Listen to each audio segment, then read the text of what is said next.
ഉത്തരാഖണ്ഡ് സംസ്ഥാനത്തിലെ ഏറ്റവും പഴക്കം ചെന്ന ഒരു ക്ഷേത്രമാണ് കാശി വിശ്വനാഥ ക്ഷേത്രം. ഈ ക്ഷേത്രം വാരണാസിയിലെ കാശി വിശ്വനാഥ ക്ഷേത്രമല്ല, അത് ഉത്തരകാശിയിലെ ഉത്തരാഖണ്ഡിലെ വിശ്വനാഥ ക്ഷേത്രമാണ്.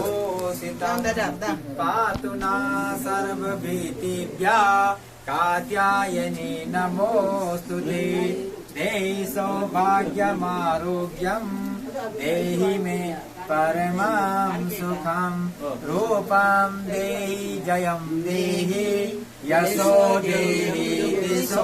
ജഗദംബായി നമോ നമഃ. പുണ്യനദിയായ ഭാഗീരഥിയുടെ തീരത്ത് ശാന്തമായി സ്ഥിതി ചെയ്യുന്ന ഒരു പുണ്യ ക്ഷേത്രമാണ് കാശി വിശ്വനാഥ ക്ഷേത്രം. ചാർധാം യാത്രയിൽ പങ്കെടുക്കുന്ന മിക്കവാറും പേരും ഈ ഉത്തരകാശിയിലെ ഈ കാശി വിശ്വനാഥ ക്ഷേത്രം സന്ദർശിക്കാറുണ്ട്.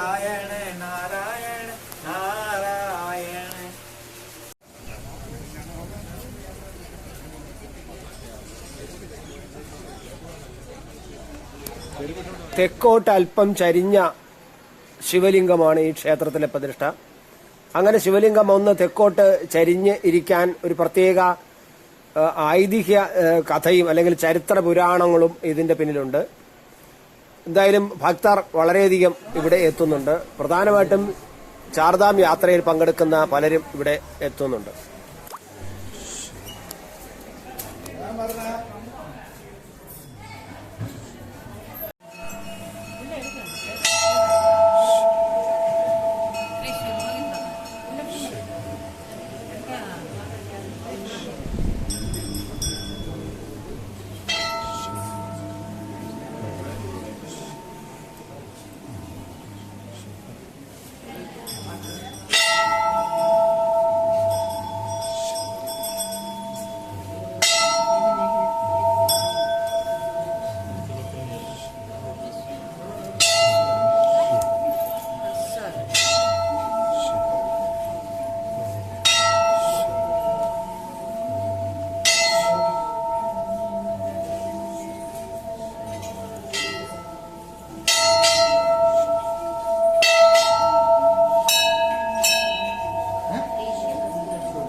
വിശ്വനാഥ ക്ഷേത്രത്തിന് എതിർവശത്തായി സ്ഥിതി ചെയ്യുന്ന പാർവതി ദേവിക്ക് സമർപ്പിച്ചിരിക്കുന്ന ശക്തി ക്ഷേത്രമാണ്.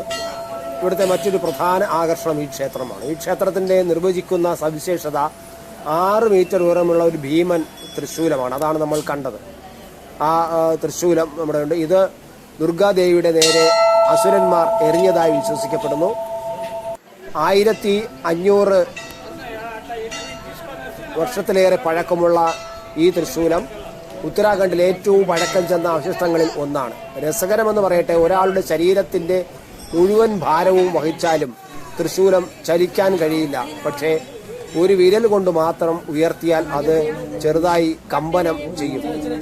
ലോകത്തിലെ ചില കാര്യങ്ങൾ ഇത്തരം അത്ഭുതങ്ങളിലാണ് നിൽക്കുന്നത്. ഈ ക്ഷേത്രത്തിലെ ശിവലിംഗം അല്പം തെക്കോട്ട് ചരിഞ്ഞിരിക്കുന്നു നമ്മൾ പറഞ്ഞു. അതിന് ഒരു പുരാണ ഐതിഹ്യമുണ്ട്. മാർക്കണ്ഡേയ മുനി 16 വയസ്സ് വന്നപ്പോൾ അയാളുടെ ആയുസ് അവസാനിച്ചു. അങ്ങനെ കാലൻ യമരാജൻ വന്ന് ഈ മാർക്കണ്ഡേയനെ കൊണ്ടുപോകാൻ വന്നപ്പോൾ മാർക്കണ്ഡേയൻ ഇവിടുത്തെ ഈ ശിവലിംഗത്തിൽ കെട്ടിപ്പിടിച്ചു കിടന്നുവെന്നും അയാളെ ബലം പ്രയോഗിച്ച് യമരാജൻ കൊണ്ടുപോകാൻ ശ്രമിക്കുമ്പോൾ വീണ്ടും ബലം പിടിച്ച് കിടന്നതിന്റെ ഭാഗമായിട്ടാണ് ആ ശിവലിംഗം അല്പം ചരിഞ്ഞതെന്ന് പറയുന്നു.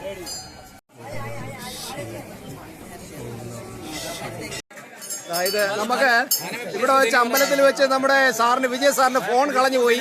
ആ ഫോൺ കളഞ്ഞപ്പോൾ ഇദ്ദേഹമാണ് ഇടുന്നത്. സന്ദീപ് സിംഗ് എവിടെ നിന്ന് വരുന്നു ചോദിച്ചു.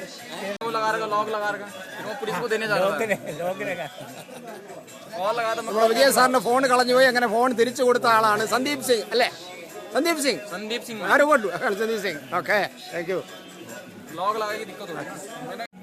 കാശി ഹനുമാൻ ക്ഷേത്രമാണ്, ഉത്തരകാശി ഹനുമാൻ ക്ഷേത്രമാണ്. ഇത് കൊട്ടത്തേങ്ങ ഇതിന് നിവേദ്യമായിട്ട് അർച്ചനയായിട്ട് അല്ലെങ്കിൽ അവരുടെ അഭിഷേകമായിട്ടോ അങ്ങനെ ഒരു വിശ്വാസമായിട്ട് ഇവിടെ കൊണ്ട് ഇടുന്നതാണ്. അങ്ങനെ കൊട്ടത്തേങ്ങ ആണ് പട്ടിൽ പൊതിഞ്ഞ് ഇവിടെ ഹനുമാനെ സമർപ്പിക്കുന്നതാണ്. ഇതാണ് ഹനുമാൻ ക്ഷേത്രം.